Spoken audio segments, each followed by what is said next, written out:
Hola chicos, ¿cómo están? En la ayudantía de hoy el tema va a ser sobre AC3. Vamos a ver en qué consiste el algoritmo, para qué sirve, y les voy a mostrar también un pequeño ejemplo.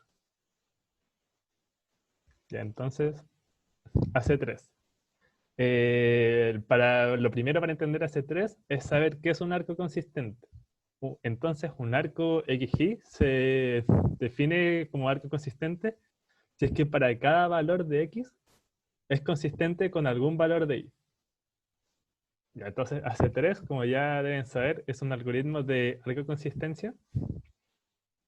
AC3 mira todo el espacio búsqueda y lo que hace es eliminar valores de los dominios de alguna variable, de forma de que todos los arcos que queden, todos los arcos que tengan sean arcos consistentes. Entonces, lo que hace al final es filtrar el espacio de búsqueda. Y también el AC3 modifica el grafo del problema, bueno, lo dije recién, de forma de que todos sus arcos sean arcos consistentes. Y si se dan cuenta, este algoritmo no resuelve al final el problema. Lo que hace es recibir un problema y modificarlo de forma de que todos sus arcos sean arcos consistentes. Es diferente, por ejemplo, que el backtracking, porque el backtracking es un algoritmo que sirve para encontrar soluciones factibles, una solución factible o varias o todas, pero encuentra soluciones. Este algoritmo no sirve para encontrar soluciones, simplemente modifica el problema. Es como un algoritmo de preprocesamiento, por así decirlo. Y también por eso este algoritmo en general se puede combinar con otros. Se puede combinar, por ejemplo, con el backtracking. Si tenemos un determinado problema, podemos usar AC3 para modificarlo, eliminar los valores que no nos sirven porque van a llevar a soluciones infactibles. Y este nuevo problema filtrado va a tener un espacio de búsqueda reducido, menor que el problema original. Entonces a este nuevo problema podemos aplicarle backtracking o algún otro tipo de técnica para encontrar alguna solución. Esa es la gracia del AC3. Ya, entonces ahora les puse un pseudocódigo del algoritmo. No es necesario que se sepan todo el pseudocódigo. Sí sería bueno que al menos puedan entenderlo, porque al final este código representa el funcionamiento del algoritmo. Y aunque no se sepan el pseudocódigo, si saben cómo funciona y pueden resolver un ejercicio, bastaría con eso. Pero con el pseudocódigo al final quedaría como más claro aún.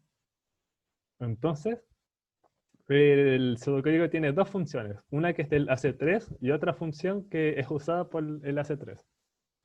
Ya, entonces el algoritmo del AC3 primero comienza inicializando una cola donde se inicializa con todos los arcos del grafo. Acuérdense que el grafo representa un problema y que los arcos del grafo representan las restricciones que tiene este problema. Y también cada nodo del grafo representa cada variable del problema. Entonces, una vez que se inicializa la cola, mientras la cola no esté vacía, se le hace un pop a la cola, es decir, saca un arco de la cola y se revisa, se usa la función de abajo. Ya, entonces habría que saber primero qué hace la función de revisar. Ya, lo que en sí hace, primero recorre para cada valor del dominio de la primera variable de x sub i, para cada valor. Aquí busca si es que existe algún valor, al menos un valor en XJ, de forma de que se pueda satisfacer la restricción entre XY y XJ.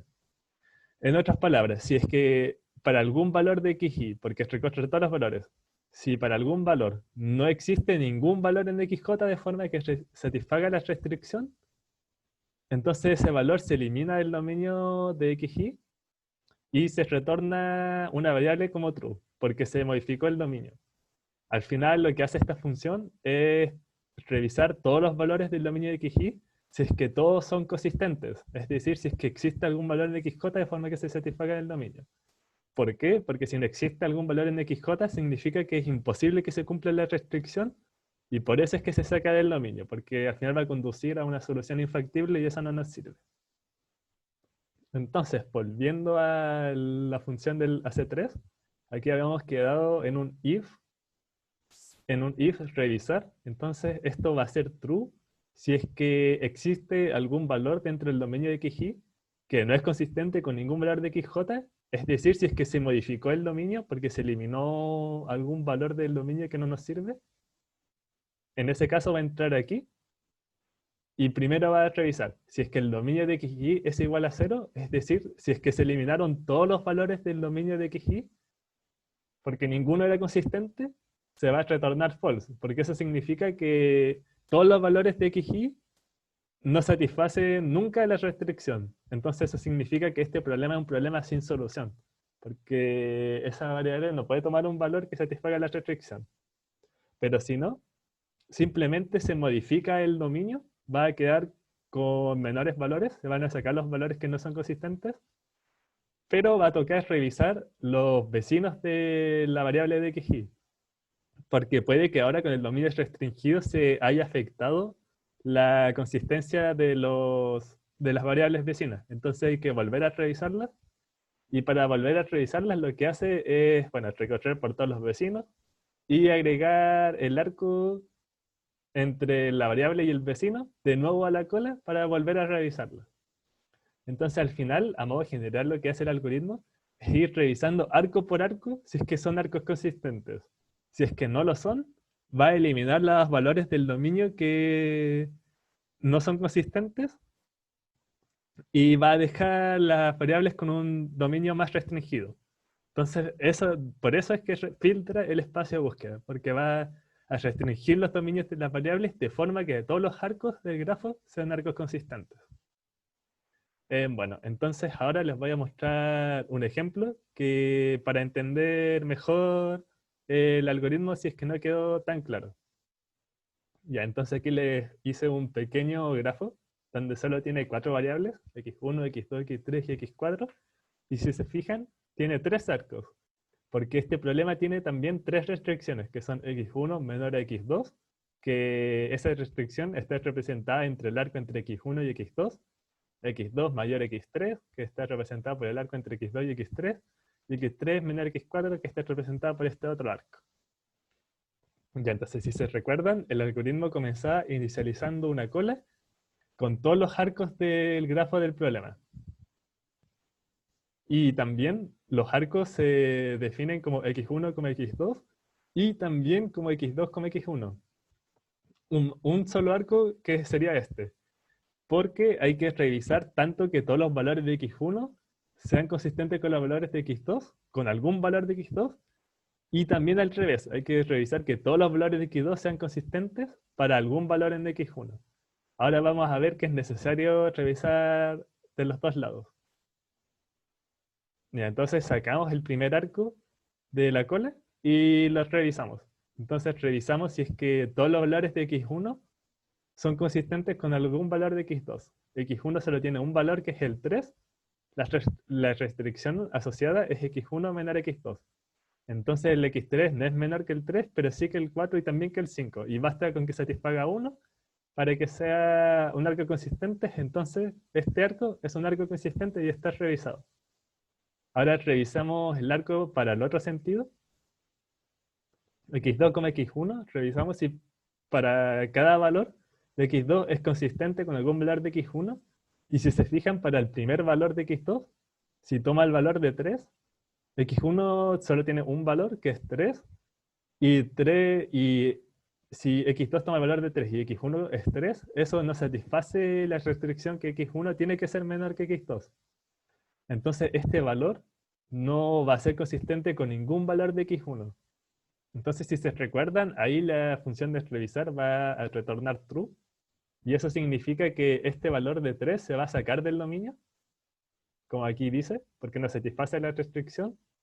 Y al sacar el dominio puede que estemos afectando las restricciones de los vecinos de x2. Entonces hay que volver a revisar los arcos de los vecinos, que en este caso sería x1 como x2, que lo acabamos de revisar, pero lo revisamos con el dominio entero. Entonces tenemos que volver a revisarlo con el dominio restringido, y x3 como x2 también tenemos que revisarlo de nuevo, pero x3 como x2 ya está en la cola, así que no tendría sentido volver a meterlo en la cola. Entonces, metemos de nuevo el arco del vecino, que sería x1 como x2, para revisarlo de nuevo si es que es un arco consistente, y restringimos el dominio. El 3, que era un valor que no era consistente, lo sacamos. Y el 4 y el 5 se me olvidó agregar que sí son consistentes, porque ambos valores son mayores que más grandes que el 3. Ya, entonces de nuevo tenemos que seguir revisando los arcos de la cola. Ya, entonces sacamos de nuevo un arco de la cola, x2 como x3, y revisamos si es consistente o no. Entonces la restricción es que x2 tiene que ser más grande que x3. Entonces, por el arco revisamos primero todos los valores de x2. El 4, si es consistente, porque el 4 es mayor que los dos valores de x3 y basta con 1. Y el 5 es lo mismo. Entonces este arco sí es un arco consistente.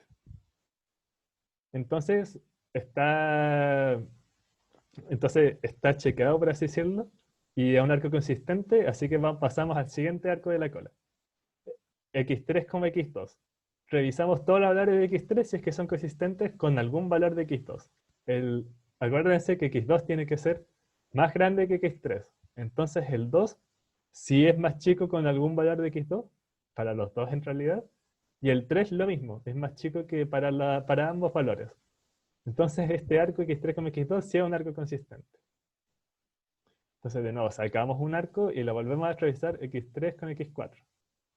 Para cada valor de x3, de nuevo lo vuelvo a repetir, hay que revisar si es que es consistente con algún valor de la x4. Entonces el 2, la restricción asociada es que x3 tiene que ser menor que x4. Ya, entonces partimos revisando. El 2 no es menor ni que el 1 ni que el 2, pero sí es menor que el 4. Así que sí es consistente. Y el 3 es lo mismo, es más grande que el 1, que el 2, no cumple, pero es más chico que el 4.